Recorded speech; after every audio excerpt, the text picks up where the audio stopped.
I'm going to start with what I didn't like about your speech, Christina. I'm going to just get it right out there in the open. Go ahead. I hated that I was your evaluator today because I was taking notes on what you were saying. And I was like, I have to evaluate. And wearing the hat was really hard because I was so fascinated by what you had to say that being your evaluator was really difficult. That's probably one of the best compliments you can give to someone who's giving a speech, right? Yeah. So you did fabulous, and I'm going to talk about some of the things that you did well. I'm going to talk about some things that you could work on to improve, because as you're delivering this speech, my whole time, I'm thinking, wow, I would pay money for this. So let's work on where we can do the improvement. And then I'm going to talk about what you did great. All right?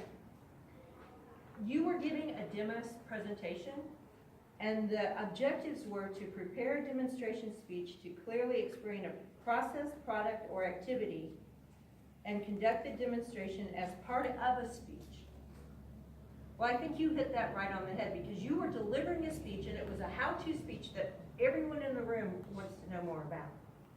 And yet you very calmly brought in all of these demo pieces, and it was just very, I don't want to say casual, because it was very, very purposeful, but I would have been flustered having to do that, and you mastered that. So I thought that you did that very well.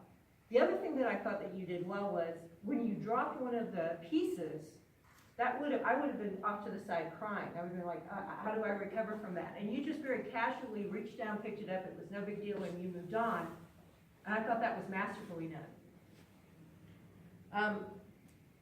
The speech, this was a technical speech. And how many times do we sit in technical speeches and go?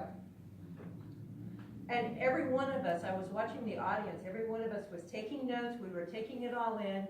Even when you got to the very meaty technical stuff, we were like, okay, I need to write this down so I can go back and ask Christina questions later. You did that we were all fascinated. You had so much energy, and the tone that you projected, it was fantastic. I don't think you dropped energy level at any time during your speech. It was very, very high. This was something that you and I were talking about last night. She's like, don't look at my energy level, it's gonna drag. After coming from the summit, I would not have known that you had had a really busy day yesterday. Your energy level was fantastic throughout all of it. You are a master at connection. Every one of us, I could see you making, not eye contact, you were making connection with every one of us in the room. And that is something, we could just photograph you and watch you on how you did that. That was wonderful. Two areas where I think you need to improve, because once again, I would sit and pay for this speech, all right? One of the things that you said was, this is a speech I'm trying to cram in 2 hours of information into 35 minutes. Reframe that. This is a 2-hour presentation, and here's the intro, and here's what you're going to get in a 2-day course. Don't tell us that you're cramming this much information in, okay?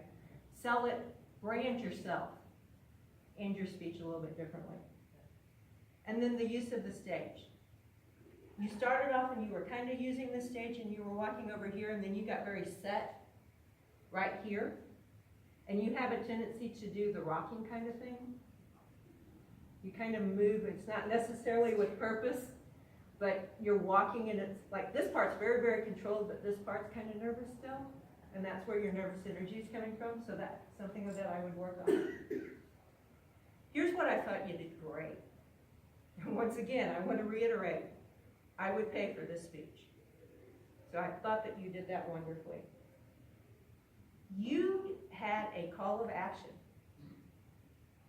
You started with a call of action, and you ended with a call of action. And your call of action fits so well for this audience, because this is what we are all trying to do. And do you really think that you are worth recording? Whoa, okay. I don't know about you, but I'm going to get up, and I'm going to get my camera out, and I'm going to do that whole pre-production process and that thought. That just to me said, yes, that's my call to action. You ended that so well. You are both the expert and yet incredibly humble. That is amazing, because I thoroughly knew you knew what you were talking about. There was not a time in your presentation that I was like, this woman doesn't know. Even when you couldn't remember the name of, I was like, you could have done that a little bit differently, but the whole time I was like, you so thoroughly know what you're talking about. And yet, when we have experts have a tendency to tune us out and don't connect. And I think it was your fantastic connection with the audience. That is awesome. You need to bottle that. You're going to go far with that. Your visuals, you had PowerPoints that were neither cluttered, but yet they were so wonderfully packed, because there was something to look at, and they fit with everything that you said. You can tell that you have mastered all of this. There were one-word bullets. There was a lot of thought behind them. You have so thoroughly thought this out. And yet there was something that also tied back into your marketing scheme. And so, Christina, I'm sold. I thought it was wonderful. The last thing that I thought that you did masterfully was, not only did you give us a call to action, and we're all going to go out and try this, but if we don't know how to do this, or we can't figure this out, you've branded yourself so perfectly in our mind, I know who to call. And I thought that was absolutely a stroke of genius.